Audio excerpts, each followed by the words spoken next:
Merci Madame la Ministre. La parole est à Monsieur Jean-Noël Carpentier. Merci Monsieur le Président. Ma question s'adresse au ministre des Affaires étrangères.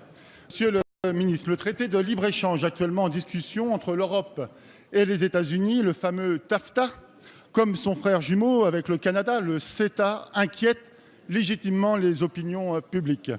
On soupçonne qu'il privilégie les intérêts des grandes multinationales au détriment des États et, plus grave encore, des peuples. Ils veulent même instaurer, nous dit-on, des tribunaux spéciaux pour contester les politiques publiques. Monsieur le ministre, à quelle sauce allons-nous être mangés? Je ne remets pas en cause la mondialisation, elle est là, elle existe, mais je veux une mondialisation humaine qui respecte les hommes et qui respecte la nature. Il faut des règles. Le business à tout prix, la finance, la marchandisation généralisée en quelque sorte, tout cela aurait finalement gagné. Que vont devenir les normes sociales, les normes environnementales ou encore alimentaires? La malbouffe va-t-elle triompher? Les efforts de la COP21 vont-ils vraiment voir le jour? Et puis, va-t-on aussi accepter le chantage du dumping social international? Franchement, Monsieur le Ministre, ces perspectives ne sont pas réjouissantes.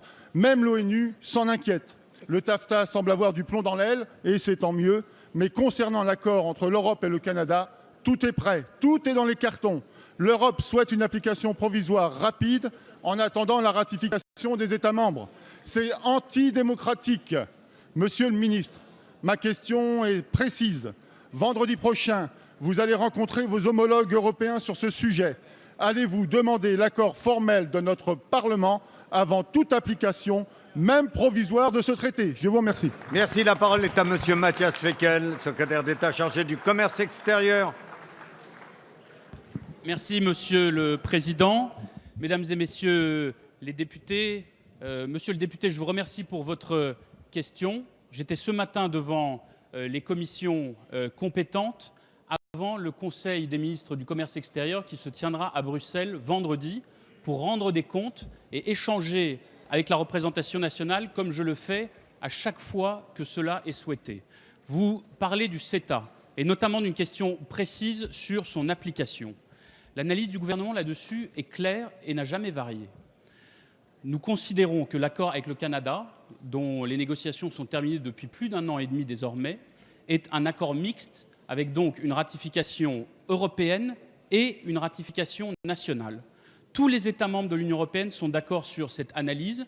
La Commission, à ce stade, n'a pas encore livré la sienne, mais vous le savez, ce sont les États au sein du Conseil qui donnent leurs décisions et c'est ainsi que nous procéderons. Il y aura vote du Parlement. La question est ensuite de l'entrée en vigueur provisoire. L'analyse du gouvernement là-dessus est simple aussi. Entrée en vigueur provisoire seulement pour les dispositions qui relèvent de l'aspect communautaire et seulement si le Parlement européen a donné un vote favorable. C'est la moindre des choses en démocratie. Et le Parlement français sera ensuite amené à se prononcer et sa validation et son approbation confirmera l'entrée en vigueur de l'accord. Sur le fond, nous considérons que le CETA est l'anti-TAFTA parce que le Canada a accepté une reconnaissance forte de notre agriculture et de nos indications géographiques. C'est la diplomatie des terroirs que nous menons avec Stéphane Le Foll. Que les marchés publics canadiens s'ouvrent largement, c'est un pays avec lequel nous exportons 3 milliards de biens, 2,5 milliards de services, et qu'il est, avec Trudeau, le premier à reconnaître notre proposition de Cour de justice commerciale internationale.